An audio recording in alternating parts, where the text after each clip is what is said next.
So hello again. Let's forget the PLCs and go in another team. I like to be multi-faced, a multi-faced engineer. So I was talking with some electrical engineer connected with the solar industries that is subsidized from it receives some funds from the government. And the engineer talked to me and said, "Oh, no, you need 2 years experience." Yeah, okay. But I said, "Well, I have uh, I have some background in electric installations besides automation, and I also have some background in the in the electronic installations, in fault finding and making some small developments." But well, and he said it was not enough. And go figures. So I have made some quick three circuits. One is the cheapest, and the ones that they make.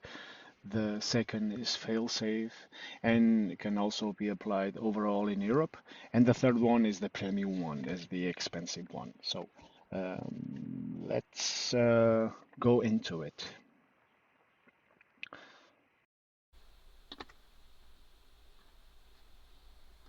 So I made this circuit. Um, it's a basic circuit, and it's one of the cheap ones, and it's usually what the company will install at your home. And you can add more serial panels. You can add more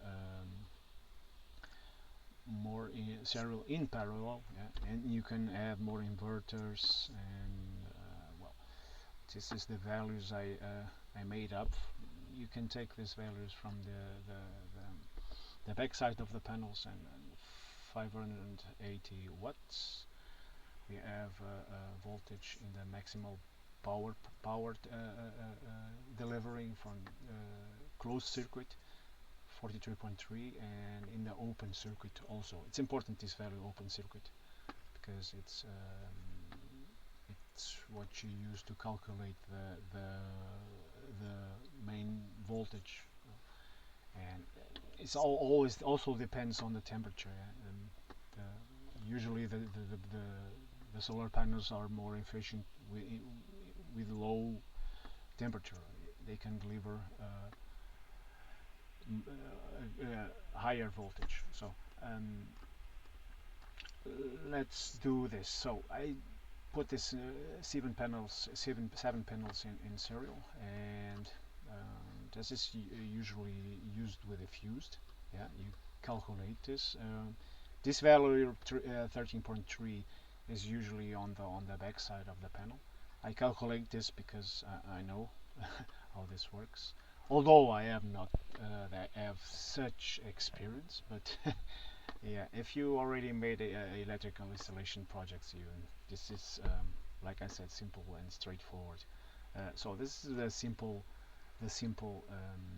circuit with a fuse here, because you have to protect the cable, the DC cable, and you have to have a switch before the inverter. So here the DC over voltage protection, the company uh, may not install, or may, I don't know. I would, because okay, you can say it's a nice inverter. You have an inverter that protects if the voltage goes over the limit, and you can the inverter can turn off if it goes down. Also, I mean, it's a CE certificate inverter. It has protection if a component fails, if a MOSFET internal MOSFET fails, or something internal fails.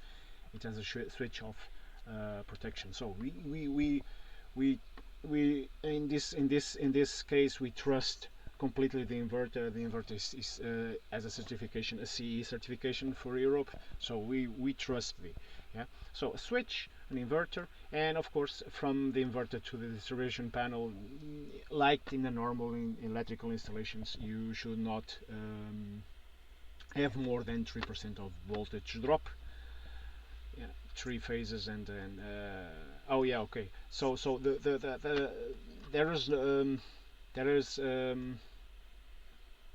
cable protection, yeah, cable protection in the distribution panel, and a switch so you can turn everything off, and after that the meter and the common earth that comes from the distribution panel in the cable until the inverter, and that's it. It's simple.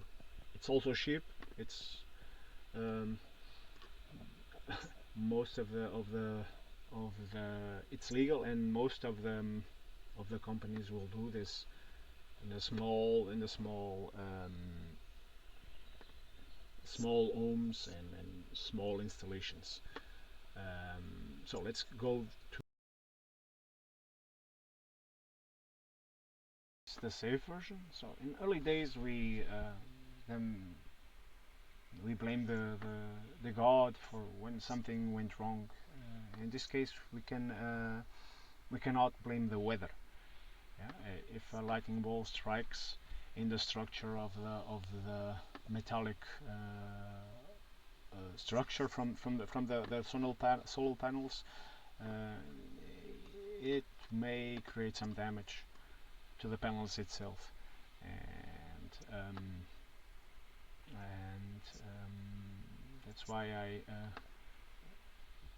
connected everything with ground and made an extra ground point, and the ground point can shift from the inverter to the structure of the solar panels. It depends, and it should be all between 1 and 10 ohms. It will be advisable. Since you have the ground, you don't need the over voltage protection, because everything is going to be connected, and the over voltage protection DC is going to be in the distribution panel also. Yeah, all right. So this is going to be yeah, this is going to be a different case with over voltage protection on the AC and not on the DC. So in this case, you don't trust the inverter. You have the if the inverter will inject voltage over the 400 volts. So that's why you apply here over voltage protection on the distribution panel itself.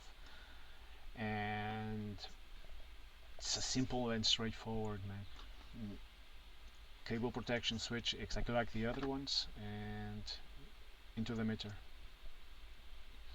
And this is the fail-safe. And as so, this will come to the third one, and it's fail-safe, and with a Schottky diode in parallel with the panels itself. Yeah, because if for instance one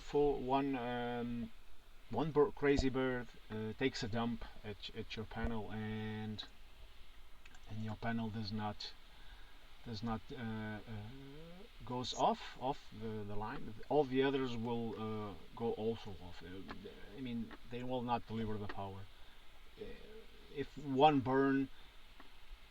doesn't work, all the others will not also don't work. And I can show that in a simulation tool that I have, LTSpice, one of the best simulation tools in electric engineer. So where we are.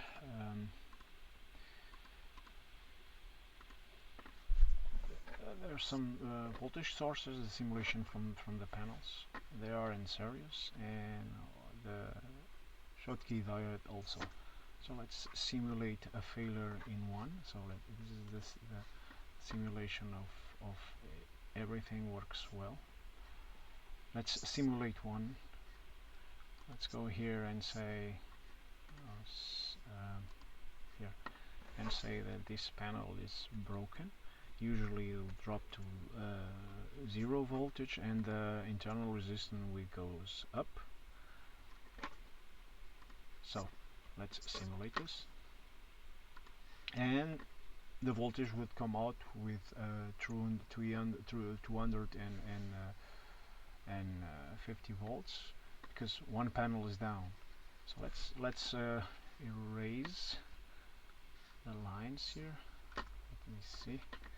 Okay, erase here. Erasing.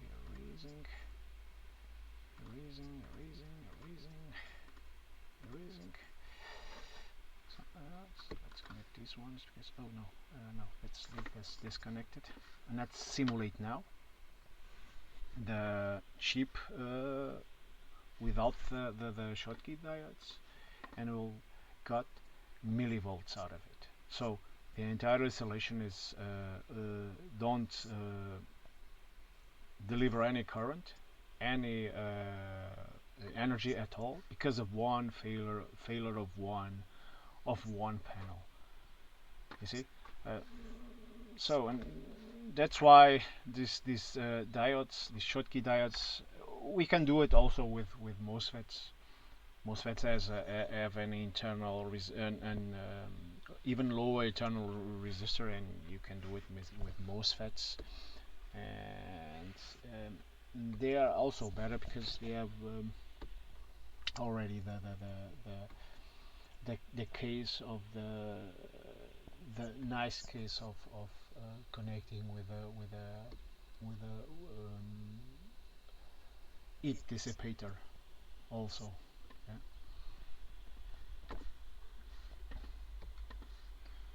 Let's connect everything together like it should. So let's simulate the failure elsewhere in the middle of the installations. So let's put this one here. Let's put this one to 0 and with a higher resistance, because the resistance will go high if everything fails. There's no connection between and let's put this normal. Let's simulate the 2-1. We will see at the end if it's enough for the inverter to make the MPP, the maximal power point. Still enough, 200 volts. It would be still enough with two panels failure, right? It will still be enough. So let's put one online. Let's put one online, and 43.3 volts. Okay, let's do the simulation. Yeah. So, and here, let's do everything okay, with no resistance at all, and 303 volts, exactly like we calculated before. So that's why this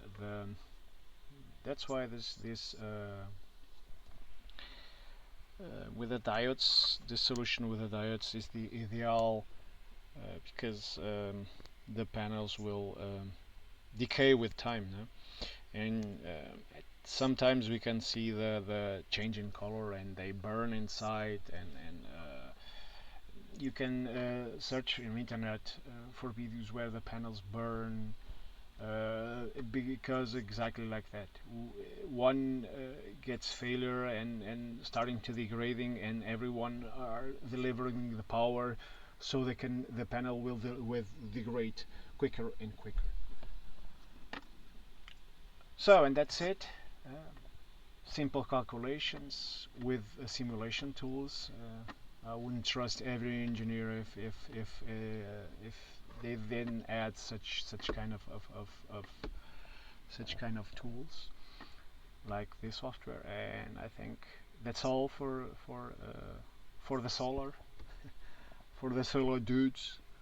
I hope this is for the ones that already made electronic installation, this is straightforward. And plus, if you also have electronic knowledge, this will be straightforward from the beginning, yeah, until the end. Unless, of course, there is some bureaucratic mm, papers to deliver, and there are some bureaucracies with with some companies, but the installation itself is straightforward. Like I said, uh, like I say to every engineer that works in the solar.